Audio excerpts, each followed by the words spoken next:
here's something that most people get wrong about jumping timelines and what it's actually like when you get to the other side. When you've stepped into the higher timeline that you've been trying to manifest, it's not always going to be rainbows and unicorns immediately. And that's because when you step into the higher timeline and actually successfully quantum leap, you're now required to hold a higher state of consciousness and learn how to expand with the new version of you in the new reality. This is also why people successfully manifest things and then they lose them.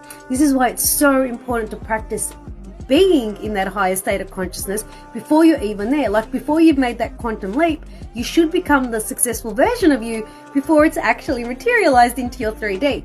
Because when it comes time for you to hold that higher level of consciousness, you're going to experience a lot less fears and doubts creeping back in and feeling overwhelmed, trying to hold it and keep up because you've already become that consciousness and that frequency. That's what it means by you manifest what you are, not what you want. So this is something that's really easy that you can start doing to get used to the higher level of consciousness, or your I am, and your I am creates everything. So morning and night, spend some time practicing some deep belly breathing. Focusing on belly breathing is going to regulate your nervous system and also help you slow down your brain waves into alpha and then eventually theta. Theta is where we have full access to the subconscious, where all your programming and our ability to hold that next level of consciousness lies. So once you feel calm, once you feel like you're in theta, almost sleeping but not quite asleep, begin to imagine who this next level version of you is. Ask yourself questions like, what am I doing to maintain this reality?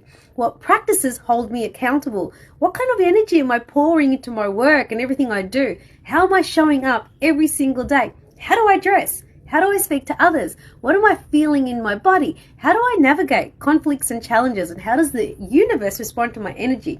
And while you're doing this, really connect to the emotion and that really deep knowing that future version of you does actually already exist. That particular emotion strengthens your memories and makes them real in the subconscious, which is exactly what you're doing. You're creating new memories or new instructions of you holding that higher level of consciousness and holding that new reality that you are creating, which will then shift your current reality to match your desired reality. You're also shifting your self-concept or identity and your frequency, which will inevitably leap you to your desired reality.